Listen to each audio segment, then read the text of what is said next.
Welcome, everybody. Thank you so much for joining us. Happy Thursday afternoon. Welcome, everybody. Take a moment, settle in. Thank you for joining our webinar on the power of emotional intelligence for early childhood educators. Such an important topic. We had over 2,000 educators registered to be here with us today, so I know this is a really big topic for everybody. As you settle in, go ahead and let us know where you are coming from today, and we will go ahead and get started in just a couple of minutes.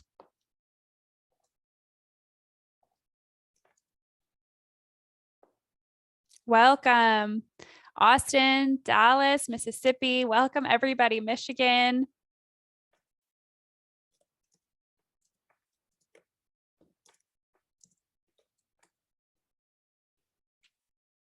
Welcome, everybody. Happy Thursday. Thank you so much for being here with us today to learn more about the power of emotional intelligence for early childhood educators. Very important topic. So many educators and early childhood professionals have registered for this webinar today. Welcome, everybody. Thank you so much for taking the time out of your busy weeks, your Thursday afternoons, to sit down, to learn, to be here with us. We have a very exciting webinar ahead of us today. I am going to wait, as always, just 2 more minutes, let everybody settle in, and we will get started right on the dot. I know we typically play a little bit of music right now, but my music decided to give me a little bit of issues right now. So we're going to go just conversation for this webinar. So go ahead and let us know in the chat where you're coming from, what's going on with you today. Is this your first webinar with us? If so, let us know. I love to see all the new names in the chat and all of the familiar names as well. Welcome from South Africa, Pennsylvania, Barbados. It's so amazing to see everybody from all over joining us for these webinars today. Hi, everybody. Thank you so much for being here. 1 more minute and we will get started. We will dive into the power of emotional intelligence for early childhood educators. Again, for all of you who are joining us today at the live webinar, you will all receive a certificate of participation. We will get those out to you by early next week. So no need to fret if you do not see the certificate today or even tomorrow. We promise to get it to you by early next week. Welcome, everybody. Happy Thursday. If you are just joining us, go ahead and settle in. We are discussing the power of emotional intelligence for early childhood educators today, and I'm so excited. It is a very important topic, a very hot topic. We had over 2,000 educators registered to be part of today's webinar. It is an absolutely fabulous community of educators at our Hi Mama Helps webinar. The sun over here in Toronto it's not really trying to break through. We've had a pretty rainy day, but I actually love rainy days, so I am not complaining. Okay, everybody, it is 2 o'clock on the dot. We are going to go ahead and get started. Thank you so much for joining us and coming to learn more about the power of emotional intelligence for early childhood educators. Before we get started, we have some very exciting news. We have just released our 2021-2022 Early Childhood Education Benchmark Report. If you want to learn more about the state of childcare today and what the future outlook of childcare looks like, please download our benchmark report. Morgan will post a link in the chat. And we also recommend that you register for our webinar on Thursday, May 12th, same time, 2 o'clock Eastern time. We will be sitting down with the authors of the benchmark report to discuss their research, their findings, and their future outlook on the state of childcare for 2022. Before we get started, a quick disclaimer for those of you who have not joined us before. The information and content that we are sharing today is not personalized, legal, or financial advice. Okay, so the goal today is for you to take away some tips, tricks, and techniques for you to use in your classrooms, in your homes, in your centers, So if you are looking at making any big changes at your center, we just want to make sure that you do consult the correct people that can guide you, such as a legal or a financial advisor. We are going to give a listen to our land acknowledgement now. Hi Mama acknowledges that our main headquarters is situated in Toronto, Ontario, on the traditional territory of many nations, including the Mississaugas of the Credit, the Anishinaabe, the Chippewa, and the Haudenosaunee and the Wendat peoples, and is now home to many diverse First Nations, Inuit, and Métis peoples. Toronto itself is a word that originates from the Mohawk word takaranto, meaning the place in the water where the trees are standing. As participants and guests in today's webinar, we are coming together from many different places around the world. We encourage you to learn about and acknowledge the land from which you participate. And we are now going to give a listen to Hi Mama's diversity and inclusion statement. Hi Mama is committed to fostering an inclusive and welcoming environment for our employees, customers, and community. Hi Mama welcomes and celebrates individuals of all backgrounds, orientations, and identities. Our Diversity, Inclusion, and Belonging Committee aims to ensure we provide a safe environment for everyone to thrive while bringing their authentic selves to work. Our mission is to promote an inclusive workspace for all employees through education, discussion, and celebration of our differences. Embracing these differences while coming together with a common purpose is what makes our team extra special. Okay, and a few housekeeping pieces before we get started. As always, we are recording today's session, so if anything does come up, do not worry. The session will be recorded, and the recording and the slides will be sent out to everybody who has registered, so everybody here by early next week. We are also recording with the closed caption enabled, so the recording will have those. If you do require closed caption on your end, please be sure to hit that CC tab on your Zoom. In regards to the certificate, so as mentioned earlier, we will be providing a certificate of participation to everybody who is here today at the live webinar. Again, don't worry if you don't see that certificate today or tomorrow. We are working on getting them out to everybody as quickly as possible, so that will probably be by early next week. And lastly, if you are having any issues at all with your Zoom, we certainly hope you don't. But if you do, we just want to make sure you're consulting the right people so you can get the help you need right away. And that would be the Zoom support team. And you can contact them at support.zoom.us. Okay, and hi, Mama. If you've never heard of us before, if this is your first time joining us at our webinar, please let us know in the chat. I love to see all the new names and the new people who have found us. Welcome, welcome, welcome. If you didn't know, on top of the professional development community that we have through our webinars and our podcasts, Hi Mama is a childcare management app. Hi Mama is designed to improve the operations at your center and help you provide the highest quality care and education that you can through instant parent communication, daily reports, photo sharing, online billing, online learning, and development reports. It's all in Hi Mama for you. We would love to show you around if you're interested in learning more about how Hi Mama can help you at your center. Morgan will post a link in the chat so you can learn more about us. If you do join the Hi Mama family, or maybe you already are a part of our wonderful community of educators, but on top of that, we have world-class support. I promise you that. I used to be on our customer success team as well, and I can guarantee you everyone on the other side of the phone is an absolutely fabulous human waiting to help you make this a successful transition at your center. If you didn't know, on top of our weekly podcasts, weekly webinars, we do also have weekly podcasts available that I highly recommend you check out. We also have hundreds of free activities, over 400 of them, to support you in your lesson planning at your center. We know it can be really hard to find that program planning time. So if you'd like to register for our Hi Mama activities, you can have activities sent straight to your inbox. And lastly, if you didn't know, Hi Mama is a B certified company. So what that means is that as we work with our amazing community of educators, we're also making a positive impact and contribution to the early education space. And finally, your hosts. If you've never met me before, my name is Maddie. I am one of the early childhood educators here at Hi Mama. I am also our customer advocacy specialist and, of course, your host of our Hi Mama Helps webinars. As always, I have my lovely co-host Morgan here with me today. Morgan, welcome. As always, tell us a little bit about what's going on with you today. No, I'm just so excited for today's webinar. Donna and Emily were here a couple months ago now, and the webinar was just so incredible. I've taken a little look at the slides for today, and I can tell you you're gonna love them. And I'm just sitting here in the sun, and I'm just excited to be in the chat for the next hour. So let me know if you need anything at all. And yeah, I hope you enjoyed the webinar.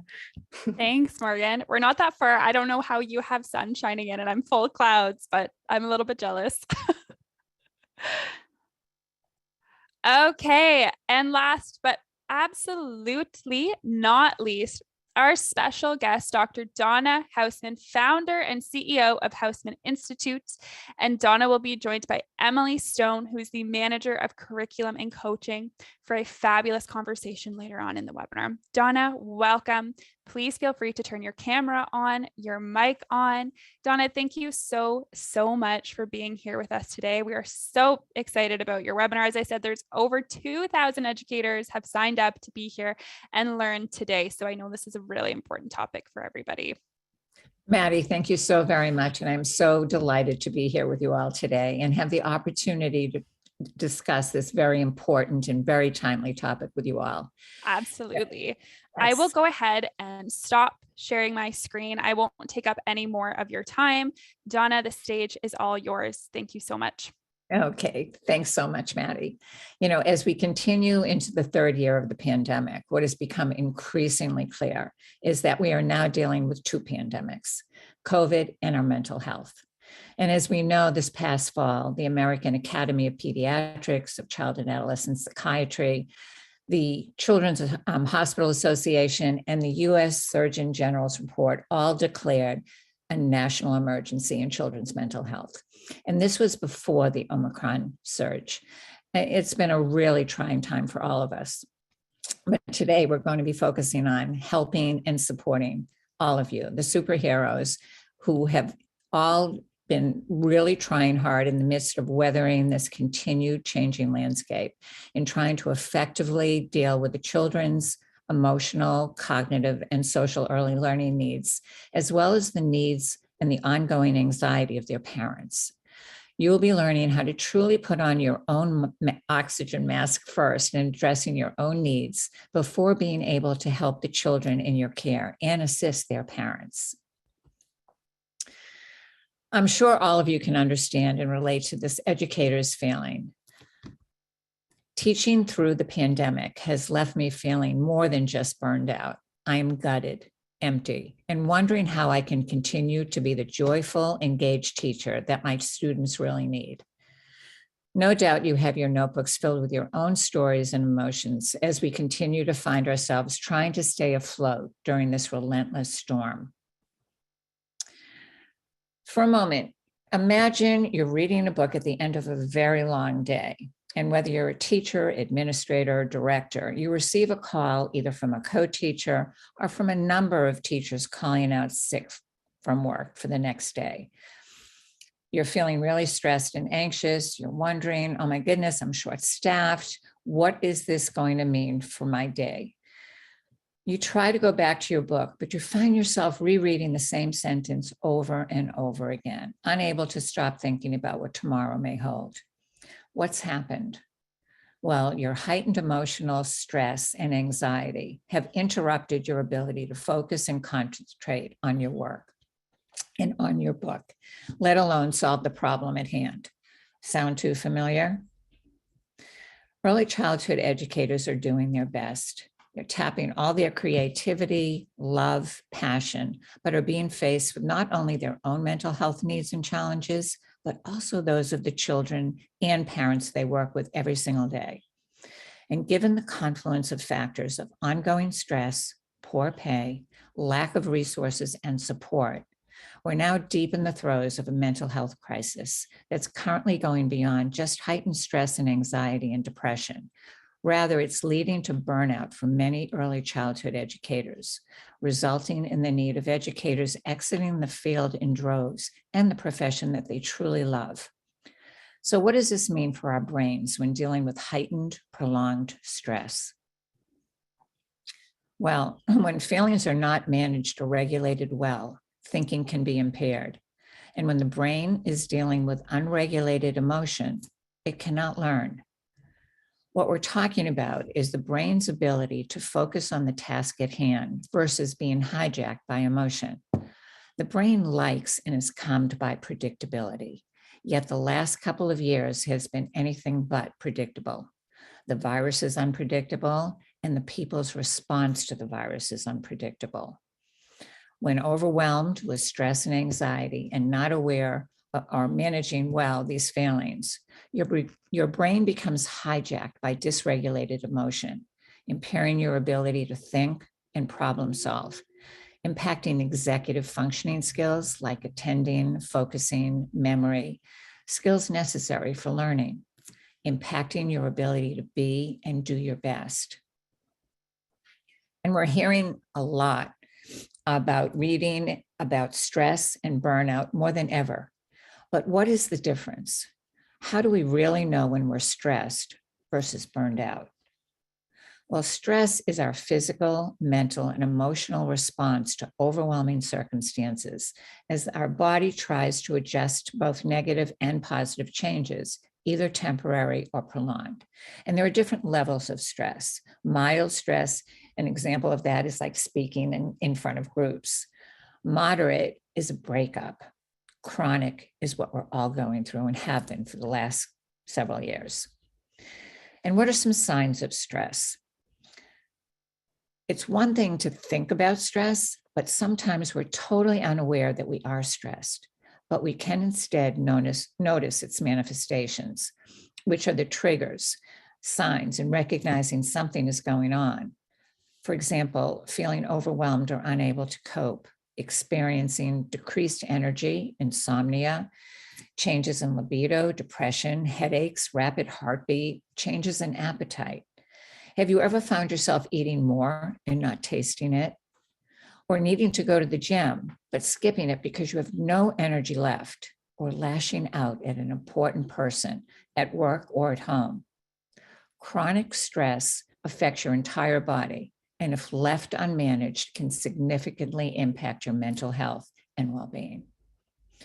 Whereas burnout is a state of mental, physical, or emotional exhaustion that is often work-related. Burnout results in a feeling of a loss of sense of self or accomplishment due to feeling that you have no control over your job. Situation is not going to change, and there's nothing you can do about it. And signs of burnout involve feeling hopeless and empty, having no desire or motivation, and leaving you disengaged and detached from a role you used to love. So how does this connect to what we're seeing in children? Well, without question, we are all concerned about what this time has meant for our little ones, many of whom have only known a life lived in a pandemic. And what impact has this had on the children? Well, it's become traumatic for many and is being experienced as trauma. And not just for children, but also for the teachers and parents who care for and teach them. Trauma used to be thought of as resulting from a singular defined violent event, such as the death of a loved one or an abuse. However, during this pandemic, recent figures show that over 5 million children have lost a parent or grandparent or a loved one. Children are suffering immensely now, and they need our help. And it is alarming that these figures that have been gathered were gathered before October 21, before the Omicron surge. And in many cases, the most recent figures include those from since the Omicron surge and from India. And that has really increased the loss by about 4 million. However, decades of research in child development have also made clear that trauma is not caused by isolated events alone. Child development research has shown that in very young children, any major change or disruption can be traumatic. especially for kids who do not have the presence of an attentive, supportive adult, responsive to their needs and able to help them regulate their emotions. The presence of what we call responsive relationships. Without the presence of responsive relationships, a child's cortisol level, which is their stress hormone, will remain elevated, and that will impact healthy brain development and the body's ability to regulate stress, resulting in difficulties with executive function skills, learning, behavioral issues, mental health, and health issues that are long-term into adulthood.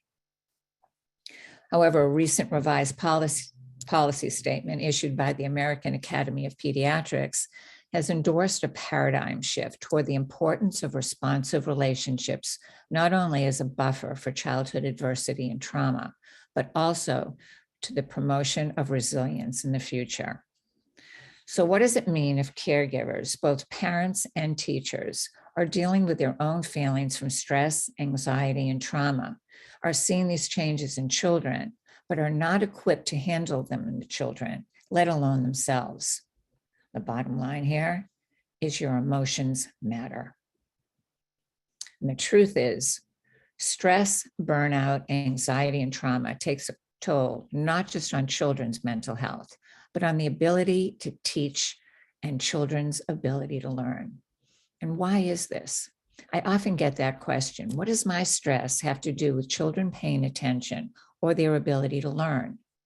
Well, because children develop in the context of relationships with key adults.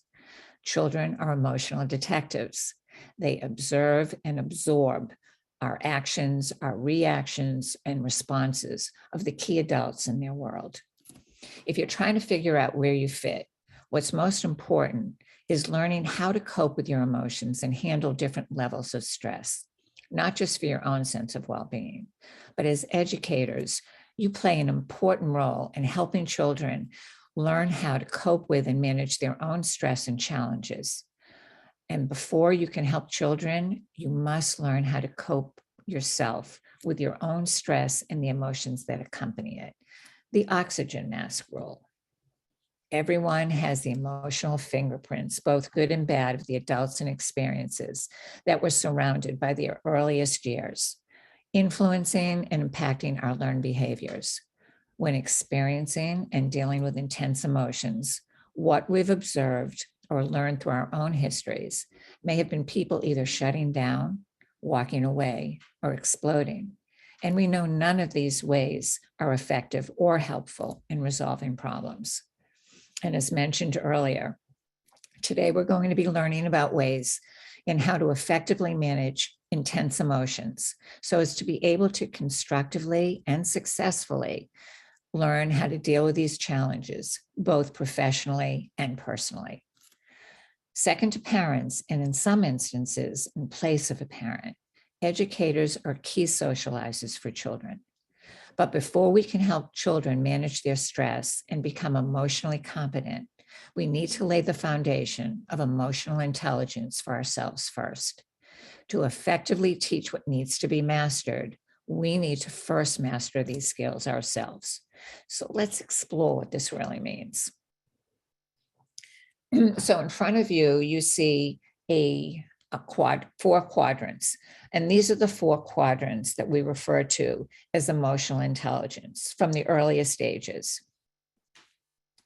On the left side of the graph, you see emotion knowledge, which is comprised of two quadrants. And the first quadrant is recognition and identification. Being able to recognize, identify, and label one's own emotions and the emotions of others. In the second quadrant is understanding differences between and among emotions, being aware of emotions and able to discern the emotions accurately. On the right side of the graph, you see emotion regulation.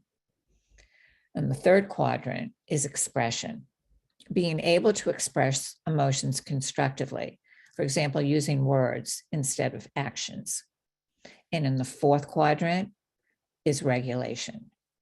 How do we manage and cope effectively with heightened emotions, whether they're positive or negative?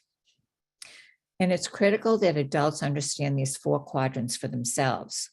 We often focus only on the children's emotional intelligence, but it's important to keep in mind that adults must do these things first before they can model and guide the children. So let's take a look at some examples.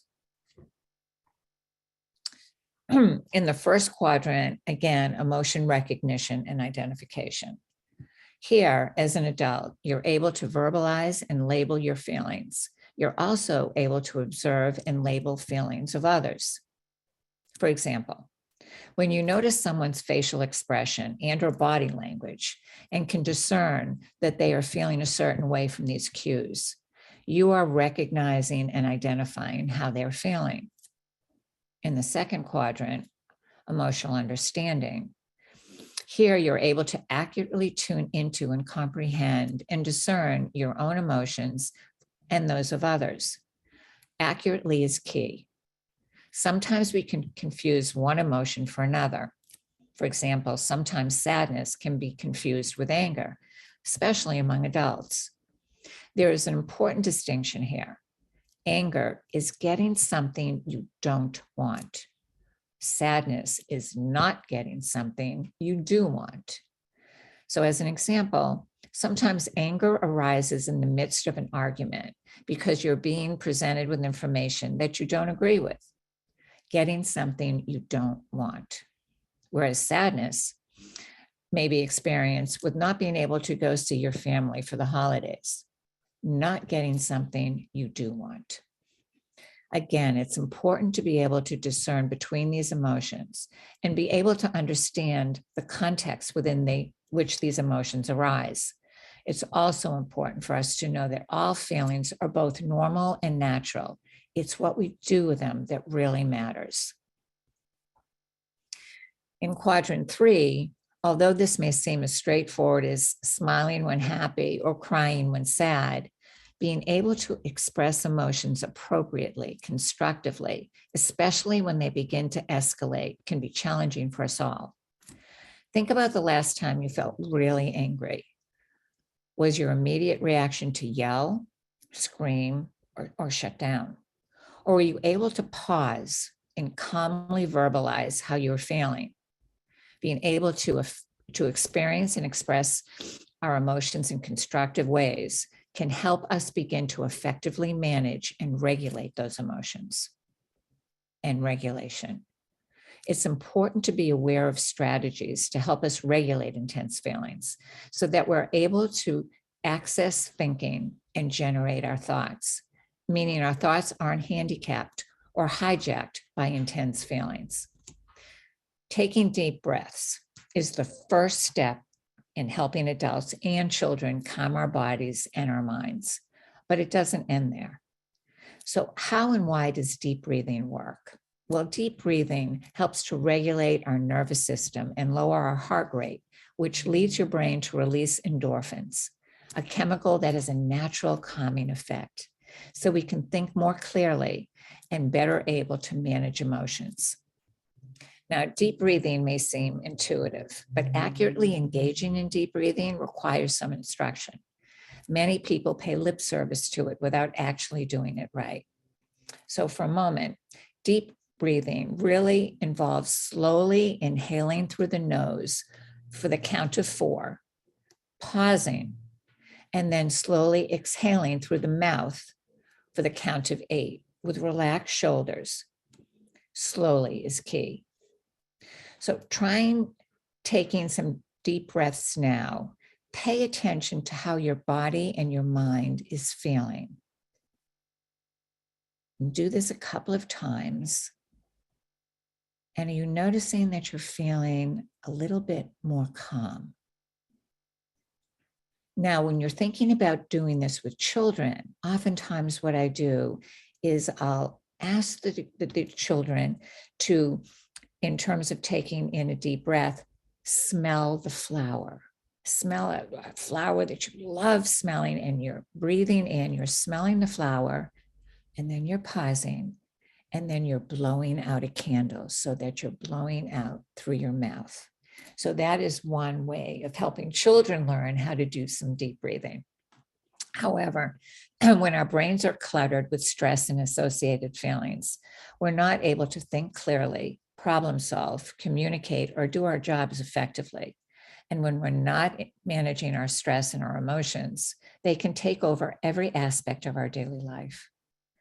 Responding to the unique developmental needs and big emotions of young children requires the skills of emotional intelligence.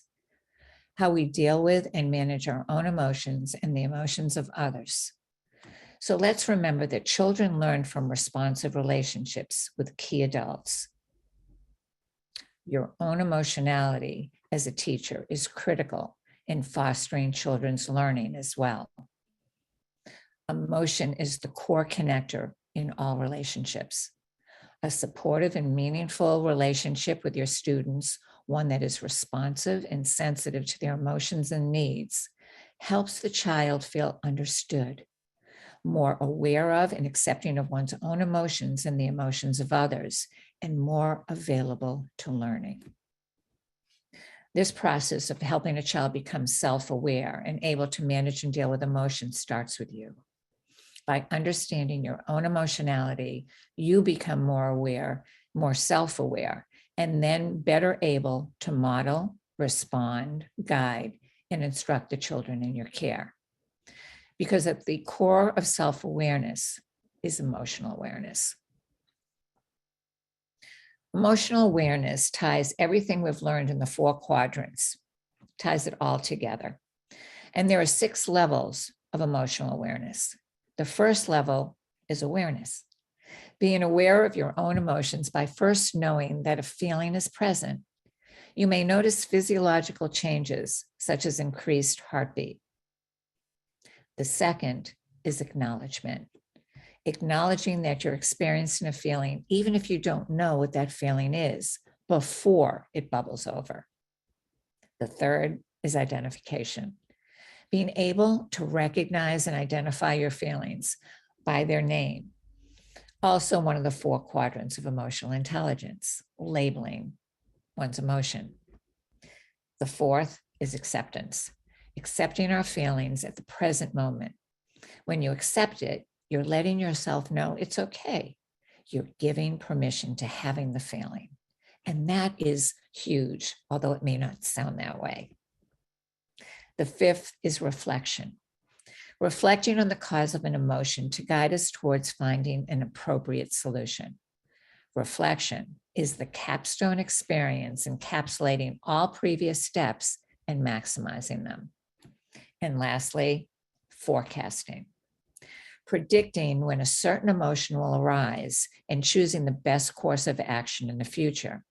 Saying, I know I'm going to regret this, then not choosing this action is an example of forecasting. The ability to learn from our mistakes. Think, process, and not make the same mistake twice. It doesn't mean you won't make mistakes, but you won't make the same one.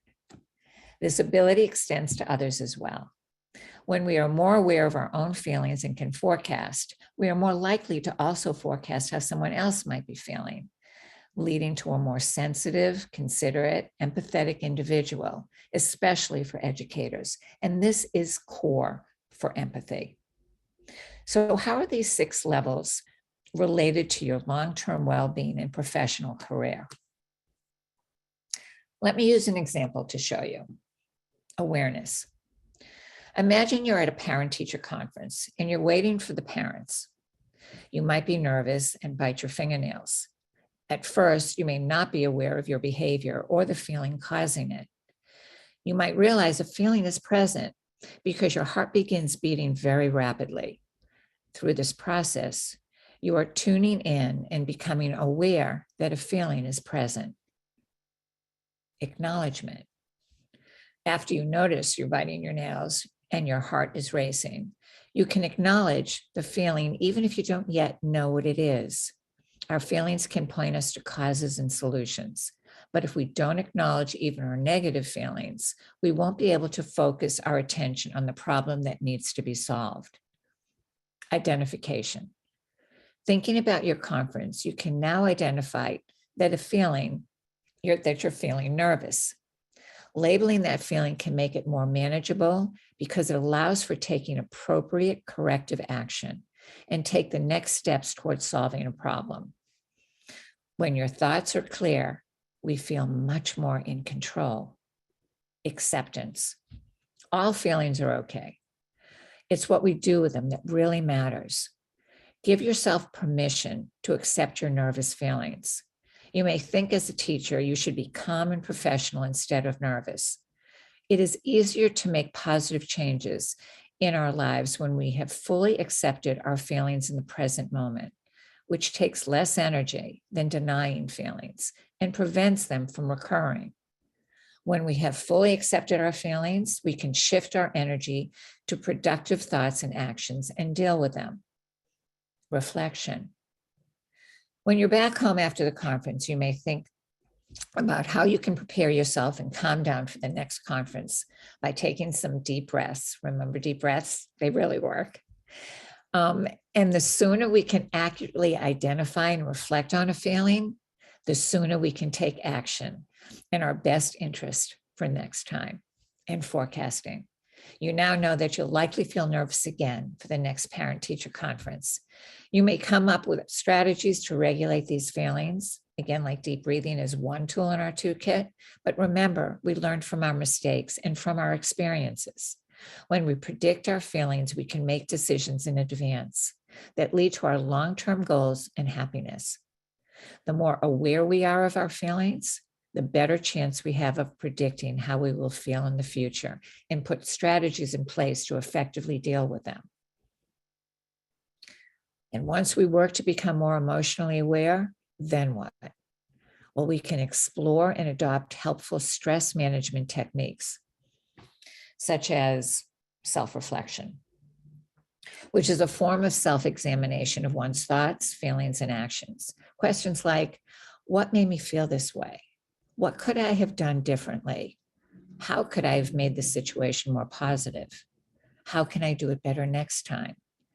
When we practice self-reflection, we are able to think clearly in order to solve problems, focus, address challenges, and have the skills to make a plan to do things more effectively next time. Self-reflection is the key to self-awareness and means putting it all to work. We can engage in reflective journaling, which is a written account of yourself with no right or wrong answers. It's like a reflective diary. It promotes practicing self-awareness and self-reflection regularly. Journaling is a real form of talking out loud to yourself, as if talking to someone else. Allows you to think more clearly when you have it on paper. It helps you identify and deal with the tangible items behind the emotion. Practice physiological regulation techniques, example, the deep breaths, but also practicing yoga or mindfulness activities to focus on the present moment. Connect with your breath and focus on putting yourself first is a great way to practice self-care. Going for a walk, exercising, listening to calming music. When you as educators have the skills to practice self-awareness, self-reflection, and stress management, you can model, guide, and teach them to the children in your care. You're also a calmer, more content, and happier person. So why is this important? Because children learn by imitation, observation, how we guide, model, and respond to them and to others. When teachers practice and are trained in these skills, you not only do it to improve or enhance one's own mental health and well-being, both personally and professionally, but also can help better support children in developing the same skills necessary for lifelong learning and success. The ability to identify, understand, constructively express, and regulate their own emotions and emotions of others. Both self-regulation and emotional competence are at the heart of children's success in learning and in life. This all starts with you as the key socializer. So what do we need in order to help us do this and do this effectively and successfully? Training and support is the key. Everything we've seen and talked about here focuses on the importance of dealing with one's own emotions and those of others within the context of responsive relationships. At Housman Institute, we know this through lots of research, experience, and practice over many decades. That's why we start by training teachers to deal with not just their own emotions and the emotions of children, but first learning how to manage their own emotions. And then they share their knowledge and techniques with the parents and the community. And this is the cultural change we know is so needed. At Housman Institute, we've always understood this, and now it's front and center in most conversations about educating children today. Our research and practice over 30 years shows that professional development programs that focus on educator well-being also positively impact student well-being. Educators are always at the center of all of our work. This is why we've designed standalone programs to address and deal with educators and school leaders' emotional well-being, not only for their own personal and professional growth and satisfaction, but also for the students and their care. As we discussed earlier, children develop in the context of relationships, picking up the emotional cues, responsive and reactions of the key adults in their world. Young children have unique developmental needs and big emotions, requiring tremendous effort, knowledge, and skill from the key adults, the skills of emotional intelligence. In light of this, at the heart of our Begin to Excel training are educators.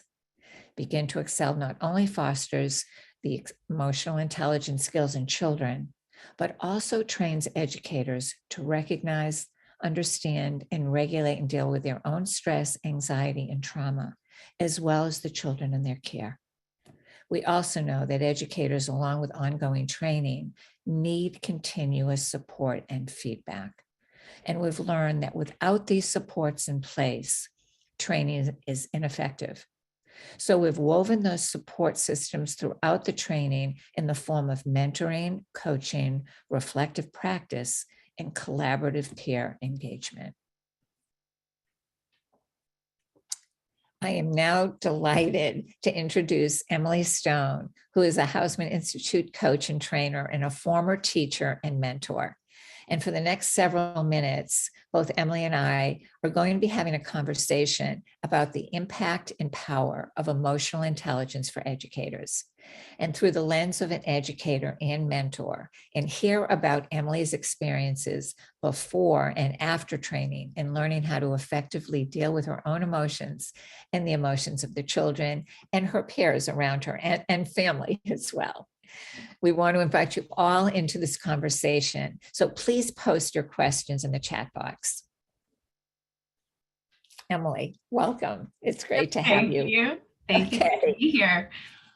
So Emily, can you share a little bit about your journey as a teacher before you had any understanding of the importance that your own emotions play?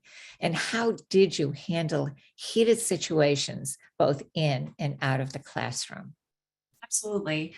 I didn't handle them well is the brief answer before my training. I think all of us have learned behaviors that we glean from our parents or from our environments and experiences growing up. And for me, this resulted in bottling up my emotions and just simply not addressing them until I would get stressed. And without the management techniques that you spoke about today, it resulted in that unmanaged stress that then escalated my entire classroom. So when heated situations or emotions would arise with children, I would lose my patience really quickly.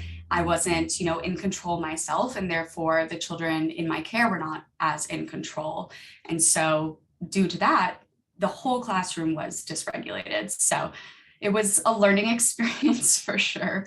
But I'm grateful for the skills that I learned during the training because of that. Well, I think you speak also to something that's really important, and that is, as I spoke about earlier, that children learn through observation, imitation, and how we model and guide and respond to them. And what you're saying is when you were dysregulated and really not in control of your own emotions, that was being observed and absorbed by the children. And that's what you saw. You saw a contagious effect, and it's spreading throughout the classroom. Absolutely. And I think, one thing that we don't always realize as educators is that can be nonverbal as well. So even if I'm not, verbalizing my stress or my own dysregulated feelings, children are detectives, as you point out, they observe all of that anyway. So, even my body language was putting off to children that I was not in control. Right. And children are emotional detectives because that is their first language. All children, no matter from where they are born with emotion as their first language. So they're really good at tuning in and picking up emotions of others. They may not know what it's about, but they're sensing it. And that's why it is so important to be able to identify and say what it is that you're feeling, because children are sensing it. And this way they can begin to understand, does it have anything to do with me? Is it not related to me? And we also know oftentimes that children begin to think that if there's a problem or something's happened, it's because they may have done something wrong. So this is so important in being able to express and acknowledge and identify what it is that you're feeling. So what was your experience like going through training and how to deal with and manage your own emotions and those of others? And how did you see the impact develop as you began to hone and practice your skills? I think the training really stood out to me and resonated with me quickly. It wasn't just the material and the topics and concepts that were learned, but really being able to gain techniques to apply to my own teaching practices that really gave myself a greater understanding of my own emotions, the impact of my own emotions, how to address them, all in providing better support for children. I think one of the most beneficial parts of the training for me as well was having an open forum amongst other educators to really be able to share ideas, share experiences, learn those of others. So if I was being faced with a challenge in my classroom, being able to open that up and talk about it and hear others' input was really, really beneficial. And part of that was watching real classroom video footage that shows how these situations are managed, and really launches a sort of self-reflection in myself as an educator, where I was able to self-identify areas where, I could have done that a lot better. And then think about strategies when you spoke of forecasting as well, to say, okay, the next time this happens, I'm going to try this, and be really prepared for it. And it's also great too, when you're working with co-teachers, when we have these skills, we're able to help our co-teachers, support them in recognizing something that they may not be aware of, and being able to help them become more aware of what is going on as well. Okay, so then can you talk about how your training impacted you personally and professionally? Sure. And what are some, can you also give some examples before and after your training in terms of how you dealt with heated moments and what the impact was on your training in terms of your relationships, both personally and professionally, with coworkers and with family? Of course. I think the example that I gave earlier about me bottling emotions, that wasn't just happening at work. That happened a lot of the times with my close friends and families and in relationships, even where, I would be upset, bottle it, not talk about it. And then the smallest thing would happen and I would internally and sometimes externally explode, for lack of a better term. So I think personally and professionally, it really helped my communication skills, specifically around being able to express my emotions, because I learned to be able to really identify it before I was even aware of what the feeling may be. I was able to physiologically think, okay, I'm feeling something. Let's reflect on what that feeling is and be able to come up with strategies to deal with it. So not only did that help my communication around emotions, but also really helped me manage my own stress that could also be feeding into how I interact with and relate to others. And a lot of that did come from the regulation techniques that I continue to apply now. So that also translated then to my professional impact, is that, back when I was a teacher, communication with coworkers, and as you brought up, co-teachers, improved drastically. I think it's never easy navigating the balance with a co-teacher, but with these skills, you're able to really, reflect and use those regulation techniques to improve communication and also see their perspective in a different light, which is also really important. And then, as a mentor and manager, being able to really communicate and train others through that same lens. So, through my own self-awareness and emotional awareness, being able to support and guide others in doing the same. And what we see too, you're talking about how when you're doing that with a co-teacher, how the relationship starts to shift and change. It also happens personally, that when, you start to change in terms of how you're communicating things, it forces the person that you're communicating with to also change, because you're responding differently. And then they're having to say, okay, now, this is different from what I've expected. And it forces them to start responding differently too. So it's a win-win. Yes, it is. Donna, I think we have about 3 minutes left. So we may have time for one or two more. Sure. So why is it so important for the adult to be aware, to be able to be aware and manage their own feelings by using physiological regulation techniques such as deep breathing? And what is the impact and benefit of deep breathing as a first step to you as an educator and to the children you teach? I think, ultimately deep breathing really prevents that stress from becoming heightened and turning into something much greater. I think a lot of the time as adults, we kind of forget to breathe. Even if as educators, we're guiding children to breathe, it's often something that we don't remind ourselves. And so, as you pointed out, it is that first step, but it's also a continuous step when coping with stress, that, it doesn't just start with taking a few deep breaths. It's really consistently reminding yourself to breathe and continue to breathe, because just taking a few deep breaths won't alleviate that stress entirely. It's something that really needs to be continued. So, that really launches for me being able to then manage my emotions, acknowledge them and identify them and deal with the stress. And I really think it's the same for children. It shapes how children respond to stress themselves in the classroom when you are constantly, as an educator, reminding them to breathe because you yourself are consistently breathing. So whether that's in the heat of the moment or in curriculum, it is another tool that both educators and children can add to their toolkits. Right. And I just want to impress too that deep breathing is not the be all and end all. It's the first step. Yes, absolutely not. That's right. And it allows you, once you've done that, it allows you to then focus and attend and deal with the problem at hand. And then there are skills that you need in order to deal with the problem. But breathing allows you to get there. In the heat of the moment, it allows you to really push through that. But then, often I would combine that with other stress management techniques. I would go home, for me, fitness is a big one. I would go home, take a walk, go on a run. I would journal a lot. Reflective journaling was something that really helped me, and also was great to look back at what I had written previously, to be able to say, wow, I was at a really different place then, and reflect not only on my own strategies, but really how I've changed and the impact that the training actually did have on me. Okay, lastly, what are some key takeaways that you would want educators to have as they begin to understand how their emotions impact their work? I'll speed through this one because I know we're at the last end, but I think professional and personal growth is a huge one. As I said, I see a drastic difference in myself in both of those areas, and my friends and family can attest to that. I think it really helps you be able to identify areas of growth within yourself. And not just identify them, be able to take actionable steps towards meeting those goals when you are more aware of, areas of growth. And I think, at the end of the day, being an educator is so stressful, and that can really take a toll on the passion that we have for teaching. I think that when you're not able to manage your own stress, it feels like you're constantly putting out fires in the classroom, and that's all you're doing. But I think when you're really able to learn these skills and be in control, it really helps you align to the passion of your work and why you're an educator to begin with, because you're really able to do what you came there to do.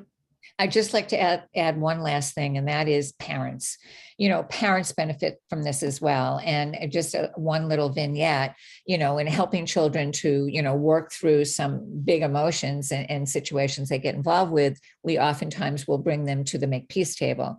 And, a morning, a parent came in and they said, me and my wife got into a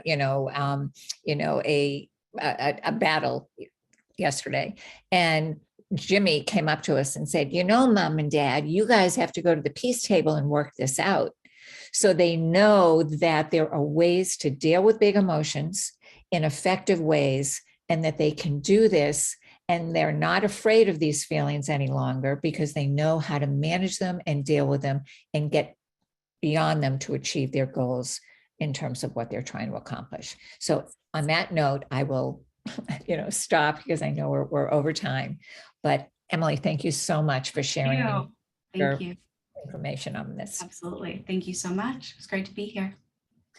And I think at this point, I am going to now, turn this back to Maddie. It was just so great to be able to share some of these stories and experiences. And I hope they were really informative and helpful to you all. And so thank you very much for being here. And Maddie, it's yours. Hi, Donna. Thank you so much. That was absolutely fabulous. I hope you're taking a moment, you and Emily both, to take a look at what's going on in the chat there, because there are so many great thanks and appreciation for the information and the stories and the personal stories as well coming from Emily. I know those types of conversations are just so helpful to have everyone realize, we're all in the same boat, we're all feeling the same thing. And I think it's really nice for educators to know that they're not the only ones who feel frustrated in the classroom, and that it's totally okay to have those feelings. Just what are we going to do about managing them? So thank you so much. I am going to go ahead and take back this screen sharing now. Okay. And I'm going to give you a quick moment there, Donna. Have a sip of water, take a breath. I am going to go ahead and launch our questions of the day out to the audience before we dive into our Q&A.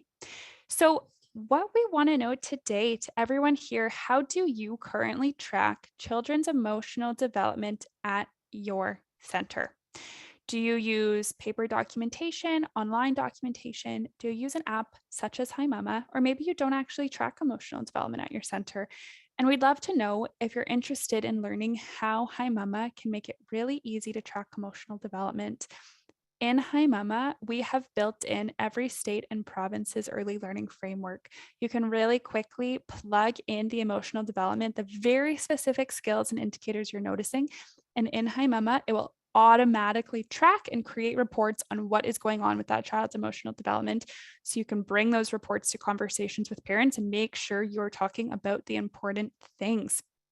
As well, we are interested in knowing from our audience here, do you use the certificates that we send out after the webinar to count towards your professional development? Do your local licensing agencies take our certificates of participation as quality professional development for you to use towards your professional development hours? So I'd love to know if you use them, or maybe your local licensing agency does not accept our Hi Mama Helps webinar certificates. Please let us know if they don't. We are interested in knowing this information. Maybe you've never tried. That is okay. Go ahead and hit that unsure button there. Or maybe you actually don't have to submit professional development hours. Okay, in our last few minutes here, we probably have time for one, maybe two questions. If Donna and Emily, you actually want to come back on, the types of questions we have here, I know you just had a really thorough and wonderful Q&A. You actually hit a lot of the questions. So I know our audience was probably quite grateful for that. The types of questions that came in were a little bit more advice driven. So it seems like our audience is curious to know. I'll start with this first question here, but one of our audience member posted that many educators can be quite wary to share their negative emotions or the frustrating feelings that they're having in the classroom, fear of judgment, that they're the only ones who are having these emotions. Do you have any advice for these educators who are nervous to share that they're having those feelings? This is not uncommon. When I first started, training educators around this was a very typical response. And particularly one of the emotions was anger that they were fearing to be able to express. So oftentimes they conflated anger with sadness. And that's why I talk so clearly about really separating them out, because they're very different emotions. But all emotions are fine. They're natural. They're normal. It's what we do with them. And unfortunately, in our histories, we may have seen negative kinds of responses to negative feelings. And so it's prevented us from feeling comfortable and being able to share them. And I think what's important to keep in mind is that in having a feeling that one would refer to as a negative emotion, such as anger, you do not need to respond as what you may have observed or experienced in your histories. Anger is another emotion, and it's like, sadness or fear or whatever these are, frustration.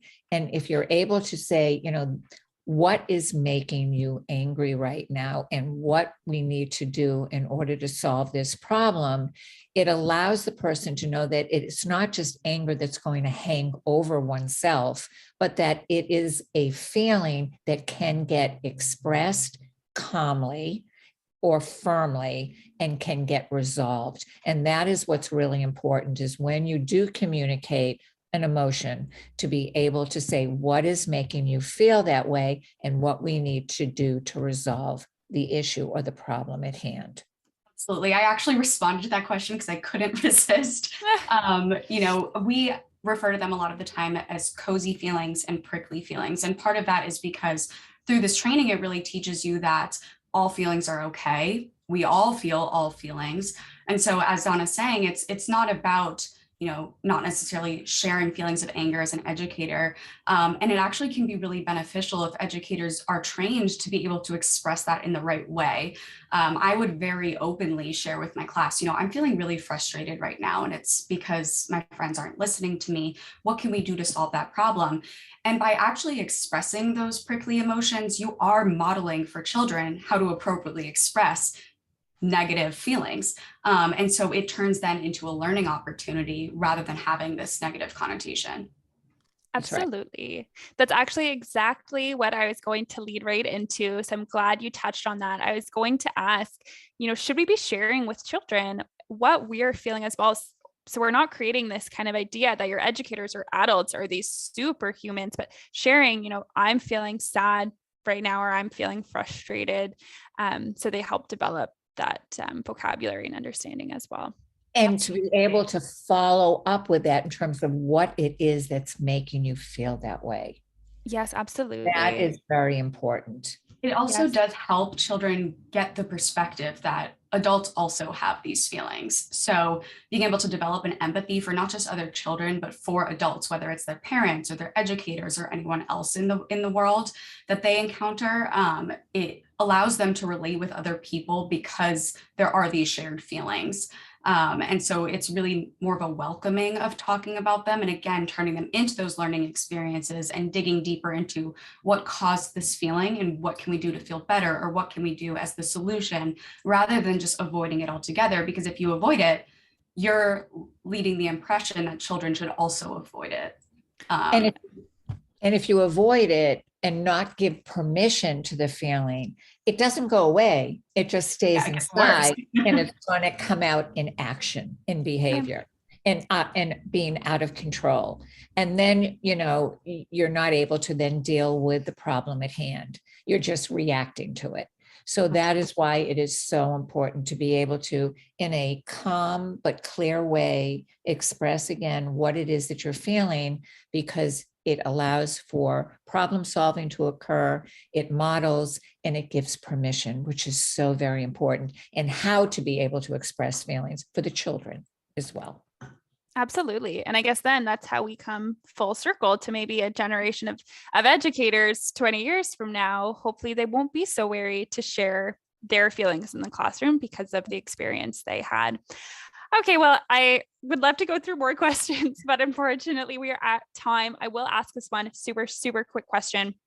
But some educators were asking, it can be hard to prioritize taking the time to prioritize yourself and stress management. Where can they find some further trainings? Are those available on your website, or is there somewhere else they should be looking? Yes. We do. Go ahead, Emily. I was going to say that we actually do have short courses available on this exact topic. So we have an educator well-being short course, as well as a short course for school leaders on our adaptation of reflective supervision that we call reflective practice. And all that information is on our website. So perhaps we can drop a link quickly into the chat. Amazing. And we also have more extended trainings that go on for a longer period of time that really gets into the nuts and bolts of what we were talking about today. in terms of being able to become more emotionally intelligent oneself and how to be able to help children develop these competencies of self-regulation and empathy and emotional competence, and how it transfers also to the parents. Absolutely. Amazing. Donna, Emily, thank you so much for being here today for this fabulous presentation and conversation on the power of emotional intelligence. We appreciate you so much. Thank you for being so here. much for having us. Thank you. It's great Enjoy to be the here. rest of your day. You as well. Bye. Everybody, before we wrap up, again, big thank you to Dr. Donna Housman and Emily Stone for such a fabulous, fabulous webinar. Before we let you go, just a quick reminder, if you are not connected with us on our social media accounts, our Facebook Circle Time, our Instagram, please do check us out. We have a fabulous community of educators. If you need a space to share the frustrations you're feeling, please check us out. It's a fabulous community of educators who share activities and chat. If you don't, please do follow us on Instagram. We have just put out a very exciting spotlight on an early childhood educator, so definitely go and check out who that is. Again, do not forget to register for our Industry Insights webinar on May 12th. Morgan will go ahead and post a link in the chat. We have just released our 2021-2022 benchmark report on the state of childcare today and the future outlook for 2022.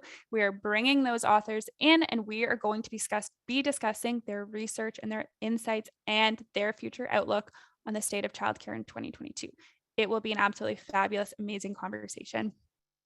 Next week, okay, keep an eye out in your emails early next week for the webinar show notes email with a link to the slides, to the recording, and you will receive your certificate again by early next week. Don't worry if you don't see it today or tomorrow. We are working on getting it out to you.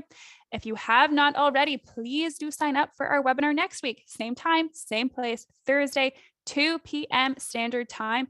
We are bringing back the fabulous Brina Richards, who will be discussing the 5 core components of transforming challenging behavior. Morgan will post a link in the chat. You can register now. You do not want to miss that one. Otherwise, thank you so much for taking time on your Thursday afternoon to be here with us today to discuss the power of emotional intelligence. Take care, everybody, and I hope to see you all next week. Bye-bye.